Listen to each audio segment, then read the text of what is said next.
कहानी की शुरुआत में हम एक लड़के को देखते हैं जो समंदर में बहकर एक आइलैंड पर आ चुकी थी। उस लड़के का नाम जैन होता है और उसके एक साथी भी होता है। वो भागकर उसको चेक करती है, लेकिन तब तक उसकी मौत हो चुकी थी, जिससे जैन बहुत सैड हो जाती है। इसके बाद उस आइलैंड को एक्सप्लोर करने लगती है, लेकिन वो पूरा आइलैंड बिल्कुल वीरान था, यानी कि अब जैन उस आइलैंड पर फंस चुकी थी। तभी जैन को एक पेड़ के ऊपर थैला मिलता है, जिसके अंदर बच्चों को कोई सामान था और एक मेडिसिन भी थी, जिसके ऊपर 1944 की डेट लिखी हुई थी, जिससे जैन समझ जाती है कि बहुत सालों पहले इस आइलैंड पर कोई आया था। वो सारे सामान को अपने पास रख लेती है, जिसमें एक माचिस भी होती है। तभी जैन को वहाँ पर एक खोखला पेड़ दिखाई देता है और उसे आइडिया आता है कि वो रात इसी पेड़ के अंदर सोकर गुजारेगी। अब जैन को वहाँ पर रात हो जाती है और सुबह उठकर देखती है कि बहुत सारी मछलियां बहकर किनारे पे आ चुकी हैं, जिनमें एक छोटी शार्क भी होती है, जिसका आधा जिस्म कटा हुआ था। अपने खाने के लिए जैन वहाँ से कुछ मछलियां ले लेती है, लेकिन तभी जैन की नजर एक जगह पर जाती है जहाँ 3 कब्रें थी। ये देखकर जैन भी अपने दोस्त के लिए कब्र खोदती है और उसे दफना देती है, क्योंकि उसकी बॉडी गलने लगी थी।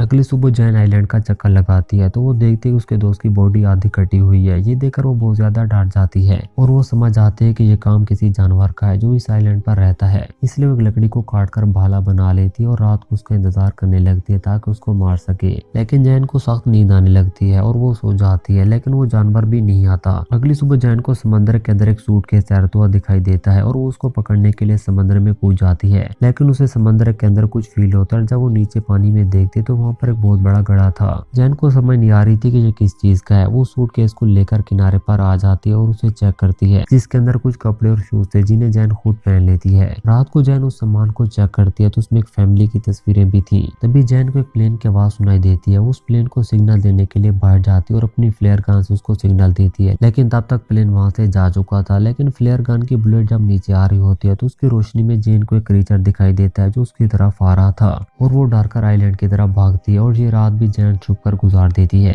अगली सुबह जैन उस आइलैंड से निकलने का फैसला करते हुए अपनी लाइफ जैकेट सूटकेस में डालकर वहां से निकल पड़ती है, लेकिन सूटकेस खुल जाता है और वो डूबने लगता है। अब जैन का ये प्लान भी फेल हो चुका था। धीरे धीरे अंधेरा फैलने लगता है और जैन उस क्रीचर से बचने के लिए उस पेड़ के अंदर सो जाती है। जैसे रात होती है वो क्रीचर आइलैंड पर आता है और उसे पता चल जाता है कि पेड़ के अंदर कोई है। उस पेड़ को तोड़ने की बहुत कोशिश करता है और आखिरकार थक हार के वहां से चला जाता है। अगली सुबह जैन देखती है कि उस क्रीचर ने सारे पेड़ को डैमेज कर दिया है, इसलिए वो क्रीचर से अपनी जान बचाने के लिए एक और प्लान बनाती है। वो किनारे से मरी हुई मछलियां उठाकर लाती है और उन्हें पेड़ के साथ टांग देती है ताकि उन मछलियों को खाकर यहाँ से चला जाए। जैसे सुबह होते जैन देखती है कि उसका ये प्लान कामयाब हो गया, क्योंकि वो क्रीचर मछलियां खाकर वहां से चला गया था। तभी जैन को समंदर में एक राफ्ट दिखाई देती है और उसे चेक करने के लिए समंदर में जाती है। इस राफ्ट में जैन के 2 साथी होते हैं जो किसी तरह सर्वाइव करके यहाँ तक पहुंचे थे, जिनमें लड़के का नाम लूकास और लड़की का नाम मिया होता है। जैन उन्हें देखकर बहुत ज्यादा खुश होती है और उन्हें किनारे पर ले आती है। वो दोनों बहुत ज्यादा भूखे थे, जिस पर जैन उन्हें खाने के लिए मछलियां देती है। इसके साथ जैन उन्हें ये भी बताते कि इस आइलैंड पर खतरनाक क्रीचर है, लेकिन उसका यकीन नहीं करते।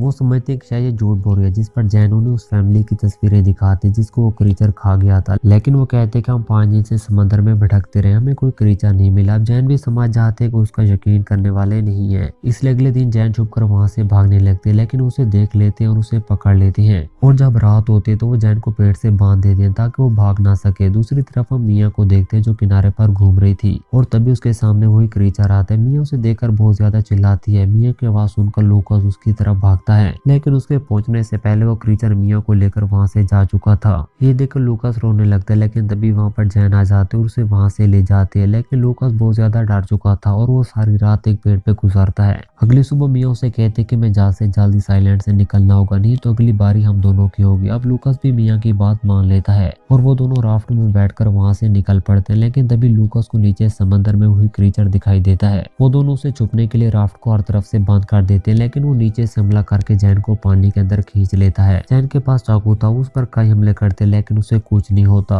और तभी जैन को बचाने के लिए लूकास समंदर में छलांग लगा देता है। ये देखकर वो क्रीचर जैन को छोड़ देता है और लूकास पर हमला करके उसे होल के अंदर ले जाता है। जैन किसी तरह से किनारे पर आती है और वो डिसाइड करते है कि उस क्रीचर का खात्मा करके रहेगी। इसके लिए वो लकड़ी से एक फंदा बनाती है और उसके अंदर घास फूस रख देती है। अब उस क्रीचर को मारने के लिए जैन तेजधार भाला बनाती है, लेकिन वो इतना तेज नहीं होता। ये देखकर जैन अपने दोस्त की खोपड़ी निकालती है और उसकी हड्डी से एक तेजधार हथियार बनाते हैं। अब जैसे रात होती है वो क्रीचर वहां पर आता है और उस फंदे में फंस जाता है। ये देखकर जैन उसको आग लगा देती है, जिससे वो क्रीचर वहां से नहीं निकल सकता था। इसके बाद जैन अपने भाले से उस पर हमला कर देती है, जिससे उसको बहुत घाव आ जाते हैं। वो भी जैन पर हमला करते और उसे दूर फेंकते, लेकिन जैन हिम्मत नहीं हारती और भाले से मार मारते रहते हैं, जिससे वो बहुत ज्यादा जख्मी हो जाता है और वहीं पर गिर जाता है। इसके बाद जैन उसका गला काट देती है और उसे मौत के घाट उतार देती है। लेकिन अब वो आग उस सारे आइलैंड को अपनी लपेट में ले चुकी थी, जिसका मतलब था कि इतनी बड़ी आग को देखकर कोई तो उसको बचाने के लिए वहां पर आ जाएगा। और इसी के साथ हमारी ये मूवी यहीं पर एंड हो जाती है। तो दोस्तों, अगर आपको हमारी ये वीडियो पसंद है तो प्लीज वीडियो को लाइक शेयर और हमारे चैनल को सब्सक्राइब करना मत भूलिए।